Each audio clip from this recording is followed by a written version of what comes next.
په دې ورځ کې څه کول پکار دي؟ په دې اخیرو لسو شپو کې ځنې خلک د اعتکاف کې، ځنې د مجاورت اختیار کې. مجاورت دې ته ویل کېږي چې ته دا نیت وکړې چې زه به اکثر ټیم په جومات کې تېرومه، چې کله مې ضرورت راته چې بیا شپې له به کور ته ځم وغیره آرام دپاره به کور ته ځم، دې ته مجاورت ویل کېږي. مکمل په مسجد کې د اوسېدو اراده تا نه کړي. او یوی اعتکاف دا چې مسجد کې به اوسېږم، دلته به شپم کوم، دلته به ورځم زما ټول به دلته اوسېږم، بار ته به نه وځم، دې ته اعتکاف ویل کېږي. ځینې خلک اعتکاف ته کوي، ځینې د مجاورت کوي، مسجد کې ډېر ټیم تېروي. دا د صحابه کرامو د آثارو نه معلومیږي. په دې کې څه کول پکار دي؟ اصل کې په دې کې کول لا پکار دي. عائشہ صدیقہ رضی اللہ عنہا د اعتکاف مبارک فرمائی، امام ابو داود خپل سنن کې بے اسناد صحیح روایت نقل کړي. عائشہ فرمائی وہی من السنت للمعتکف اللہ یشهد جنازة ولا يعود مریضا. معتکف د پاره سنت طریقه دارا جنازې له بنځي رچا، بیمار تپوس له بنځي، ولا يمس امرأة بی بی سب لاس تلگئی رئیس مباشرت بنا کئی، ولا یخرج الا لحاجت لا بد منهم. او د مسجد نم نوزی مگر د یو حاجت تپار چې داغین خلاصې نه بالکل تی خلاصې گنا نه ضرورت تپار مسجد نه وتلی شي، لیکن بغیر د ضرورت نه مسجد نه بوزیم نه. مسجد کې اعتکاف ډېر خلکو در دې لپاره ذریعہ ګرځولې ده چې د خلکو نه ځان لشمه چې خپل فیسبوک په ډېر زیات وکما. ډېر خلک دې لپاره اعتکاف کوي. دغه اعتکاف ته زمارونو چې ته په مسجد کې ناست دی او مسجد کې فیسبوک کې، مسجد کې به خبرونه ګوري، مسجد کې به کرکټ ګوري په هغه باندې په فیسبوک باندې، دا اعتکاف نه دی، ته غپ ویل کیږي. دا مسخره ده په اعتکاف پسې. او دا یو بل روایت کې دا راغلی دی چې سړی کور ته کله داخليږي هغه حاجت ته پاره به داخليږي چې داینا خلاصې نشته. او کله بیمار ته پوسې کول که مخله ولا راغې یا مسجد کې بیمار ولید به ته پوس کولی شي، لیکن د چا کور ته بنځي چې تلاشي بیمار پور سیلا او جنازې له هم نزي. حالانکه جنازه فرض کفایه ده لیکن هغه له هم نزي.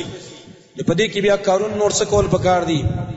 یو پکې دا کول پکار دي نوافل. په دې ورځو کې په دې شپو کې نوافل ډیر زیات وکړي، ډیر زیات نوافل وکړي. او دا غي فائدہ سره د الله دوستانه او د الله مینه او محبت په حاصل شي. امام بخاری حدیث نقل کړي، نبی صلی الله علیه وسلم فرمایي چې الله فرمایي من عاد لي وليا فقد آذنته بالحرب.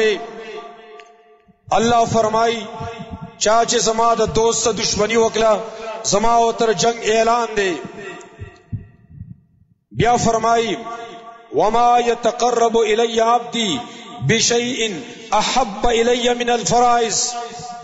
ما ته یو بندا په بل شی باندې دومره نشي نږدې کېدلی چې څومره ما ته فرایض نږدې کی، او فرایض ما ته محبوب دي. د فرایض خیال ساتي په دې باندې ما ته نږدې کی. ولا یزال يتقرب الی بالنوافل. او انسان دا بندوي ما ته همیشه کوشش کوي ځان نږدې کی په نوافل باندې.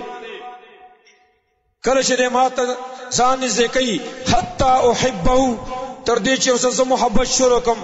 فكنت سمعه الذي يسمع به وبصره الذي يبصر به ويده التي يبطش بها ورجله التي يمشي بها. در زره د غوګونه شم، زره د سترګې شم، زره د غوګونه شم چې باغې اورېدل کوي، زره د سترګې شم چې باغې لیدل کوي. یعنې د غوګونه او سترګې به زما لپاره استعمالېږي. زبره د لاس شم چې باغې نیول کوي، زبره د خپې شم چې باغې باندې دی مزل کوي.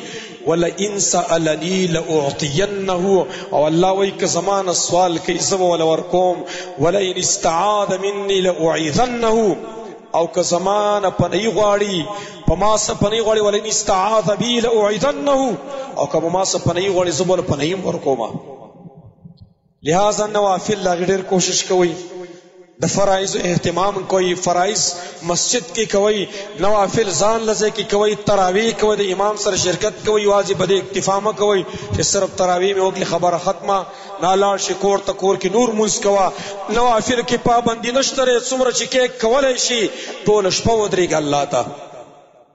لہذا نوافل کو د رب محبت برته ملاوي شي د رب مینه برته ملاوي شي بل روایت کی او صدا راغلی خاص کر بیا هغه نوافل چې داغي ثواب ډیر زیات ته لکه د مازیګر د مانځنه مخ کې څلور رکعات چاته موقع ملاويږي څلور رکعات د مخ کې کوي نبی فرمایي رحم الله امرا صلى قبل العصر 4 الله دې پاغه سړي رحم وکي کم سړی چې مازیګر د مانځنه مخ کې څلور رکعات وکي د نبی دعا رسمارلو د بل چا دعا نه ده سما د نبی دعا ده یا الله رحم وکپا کس باندې چې مازیګر نمخ کې څلور رکعات وکي د نبی دعاګانې مونږ نه حاصلو کوشش کوو چې د نبی